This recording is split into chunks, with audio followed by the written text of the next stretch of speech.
দেশি খাসির মাংস। আজকে সব জায়গার পিস নিয়েছি আর কুকারে বানিয়েছি একদম বড় বড় আলু দিয়ে। আলুটাও ভেজে নিয়েছি, আজকে কোনো দিন আলু ভেজে নিই না, আজ কিন্তু আলু ভেজে নিয়েছি। গরম মশলা খাসির মাংস দিয়ে দুপুরবেলা খাওয়ার একটা সেই মজা। একটু ভাত মেখে নিই অল্প করে, একদম থলথলে চর্বি। এই চর্বিটা খেতে, একটু চর্বি দিয়ে আলু দিয়ে একটু ভাত দিয়ে এটা যখন মুখে নেব তখনই মজা।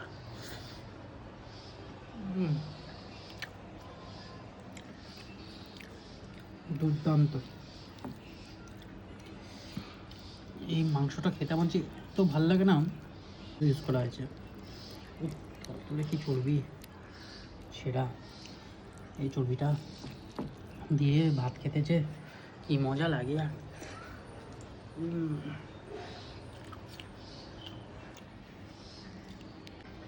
একটু আলু, একটু মাংস দিয়ে ভাত, দারুণ খাওয়া। এভাবে ছেঁচড়াটা খেলাম।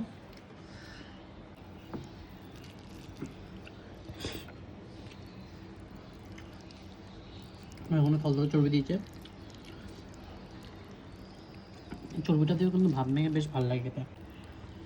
সবচেয়ে লোভনীয় বেশ হচ্ছে এটা, এরকম তুলোর মতো নরম। দেখো দেশি খাসি এরকমই হয়, অল্পতেই গলে যায়। আর কুকারে গলে তো কোনো কথাই নেই।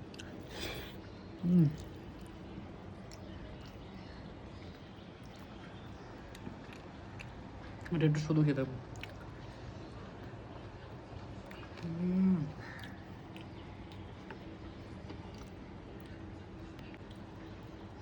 আর কি চাই, যে সিনা লেগ সব মিক্স করে নিয়েছিলাম।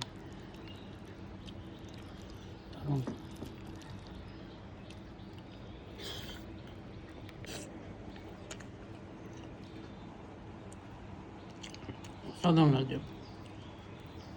এগুলোতে একটু হালকা চর্বি থাকে তো, হালকা চর্বি দিয়ে মাটন একদম দেখো কি তুলতুলে নরম, নরম লাগছে, দারুণ।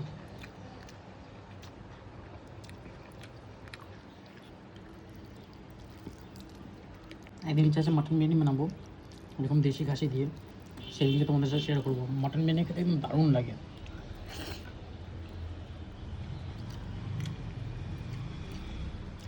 কিন্তু রেস্টুরেন্টের মতো বাড়িতে বানাতে পারবো না সেটা জানি না।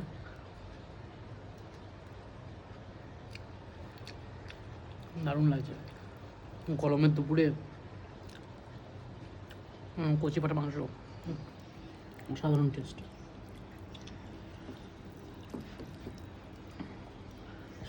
যাই হোক, আজকের মতো খাওয়া দাওয়া এখানে শেষ করছি। জমজমাটি একদম আয়োজন। আশা করি ভিডিওটা ভালো লেগেছে। ভিডিওটা ভালো লাগলে অবশ্যই কিন্তু লাইক শেয়ার কমেন্ট করতে ভুলো না।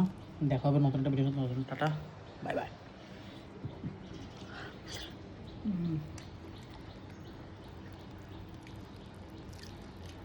দারুণ কোয়ালিটি মটন,